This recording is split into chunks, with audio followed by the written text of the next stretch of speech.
ഇന്ത്യയിലും പടിഞ്ഞാറൻ അതിർത്തിയിലും പാകിസ്ഥാനെതിരെ ഇന്ത്യ നടത്തിയ ഓപ്പറേഷൻ സിന്ദൂർ പുരോഗമിക്കുകയാണ്. അതിനിടയിൽ തന്നെ കിഴക്കൻ അതിർത്തിയിൽ വലിയ സൈനിക വിന്യാസം നടത്തിക്കൊണ്ട് ഇന്ത്യയുടെ ഒരു സൈനിക അഭ്യാസ പ്രകടനം നടന്നു. അതിന്റെ പേര് തീസ്ത പ്രഹാർ. പശ്ചിമ ബംഗാളിലെ തീസ്ത ഫീൽഡ് ഫയറിംഗ് റേഞ്ചിലായിരുന്നു ഈ സൈനിക അഭ്യാസം നടന്നത്.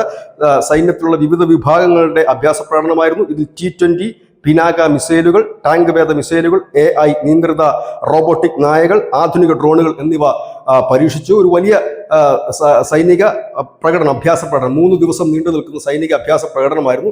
ഈ അഭ്യാസ പ്രകടനം ഒരു മുന്നൊരുക്കമായി വിലയിരുത്തുന്നവരുണ്ട്. ഈ അഭ്യാസ പ്രകടനം ചൈനയ്ക്കും ഒരേ സമയം തന്നെ ബംഗ്ലാദേശിനും നൽകുന്ന ഒരു മുന്നറിയിപ്പായിട്ട് തന്നെയാണ് പലരും ഇതിനെ കാണുന്നത്. ഇതിനിടയിൽ അമേരിക്കയുടെ 4 വ്യോമസേന ഉദ്യോഗസ്ഥർ ധാക്കയിൽ, അതായത് ബംഗ്ലാദേശിന്റെ തലസ്ഥാനത്ത് എത്തിയതായിട്ടുള്ള റിപ്പോർട്ടുകളും പുറത്തു വരുന്നു. ലോജിസ്റ്റിക് ഡയറക്ടർ ടാരലിൻ സ്ട്രെഡയർ ആണ് ഇതിന് നേതൃത്വം വഹിക്കുന്നത്. ഈ സംഘം എന്തിനാണ് എത്തിയതെന്നുള്ള ചോദ്യവും അവശേഷിക്കുന്നു. ഏതായാലും അതിർത്തിയിൽ കഴിഞ്ഞ കുറേ നാളുകളായി ബംഗ്ലാദേശിന്റെ ഭാഗത്തു നിന്ന് വരുന്ന നീക്കങ്ങളെ തടയിടാനായി അതിർത്തിയിൽ സുശക്തമായ സൈനിക വിന്യാസമാണ് ഇന്ത്യ നടത്തിക്കൊണ്ടിരുന്നത്.